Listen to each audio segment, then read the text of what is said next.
Subscribe कीजिए और bell icon को क्लिक करके हमारी लेटेस्ट वीडियोस के बारे में अपडेट जानें।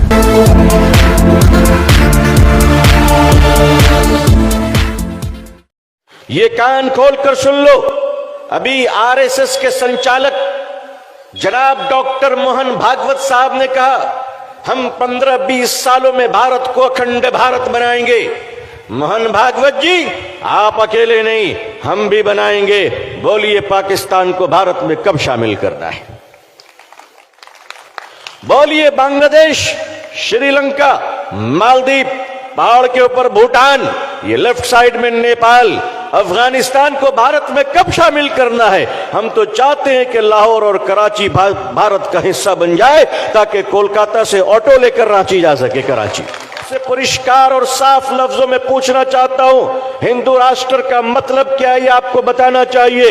क्या हिंदू राष्ट्र वही है जो धर्म संसद में खड़ा होकर गेरुआ वस्त्र पहनकर आतंकवाद कहता है कि 15 से 20 लाख मुसलमानों को मार दो? क्या हिंदू राष्ट्र वही है कि लखनऊ का एक योगाधारी बाबा कहता है मुसलमानों के घरों में उनकी औरतों की इज्जत लूट दो? मैं उत्तर प्रदेश के सरकार का शुक्रिया अदा करता हूं कि योगी सरकार ने उस पाखंडी को गिरफ्तार किया। आपने बहुत अच्छा काम किया है, बहुत अच्छा काम किया है।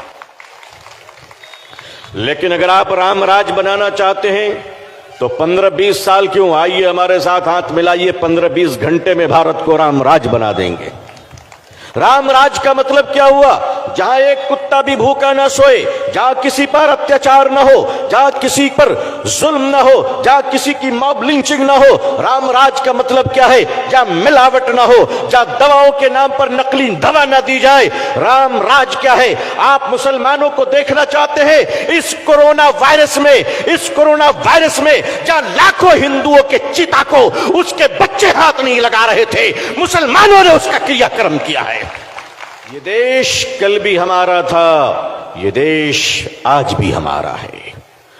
कुछ लोग मरने के बाद दरिया के पानी में बह जाते हैं, हम मरकर भी कब्र में लेटकर भारत की रक्षा करते हैं। तुम्हारे अंतिम संस्कार हम करें, तुम्हारे चिता को अग्नि हम दें और तुम हमारे घरों को बुलडोजर से तोड़ते हो। भारत संविधान से चलेगा, बुलडोजर से नहीं चलेगा। कि दिलों में अब कोर्ट की इज्जत नहीं है। अरे हमसे पूछो, बाबरी मस्जिद तुमने छीन लिया, हमने सीने पे पत्थर रखकर कोर्ट के फैसले का सम्मान किया है। हम कोर्ट के फैसले मानते हैं तो मस्जिद को भी दे देते हैं, बर्दाश्त कर लेते हैं। आप बुलडोजर चलाते हो तो ऑनरेबल सुप्रीम कोर्ट के ऑर्डर की भी इज्जत नहीं करते। ये देश कहां जा रहा है? आज लीटर 200 रुपए भी हो जाए, कहते हैं मुसलमानों की दुश्मनी में कबूल कर लेंगे। आज अजान पर बात आ गई। मैंने देखा एक न्यूज चैनल की बेचारी हमारी बहन हल्दीराम में जाकर कह रही कि तुम्हारे पैकेट में उर्दू क्यों लिखा हुआ है। अच्छा, तो मेरी बहन, हल्दीराम की पैकेट में उर्दू लिखने से तुमको बहुत तकलीफ है, तो तुम्हारी कंपनी जो तुमको सैलरी देती है 2000 का नोट, उसमें भी तो उर्दू लिखा हुआ है। अरे भाई, है कि नहीं है? अरे नोट में भी तो, नोट को भी छोड़ दो। आज इनको अजान से तकलीफ है, कहते हैं अजान क्यों हो रही है? अजान आज पहली बार हो रही है। अरे अजान है तो भारत जिंदा है, भारत जिंदा है। और अजान से तकलीफ है तो आज भारत के कई करोड़ हमारे हिंदू भाई अरब के देश में रहते हैं, सुबह से शाम तक अजान सुनते हैं, उनको कोई तकलीफ नहीं होती है। वो अजान सुनते कि नहीं सुनते? वो अजान सुनते, मगर रियाल मिले तो अजान कबूल है, दीनार मिले तो अजान कबूल है, दिरहम मिले तो अजान कबूल है। भारत आते ही पता नहीं कान में अजान से तकलीफ क्यों होने लगती है। भाई, हम तो कहते हैं कि अजान देने से शैतान भागता है ना? हम अजान देंगे जिसको भागना है भागो।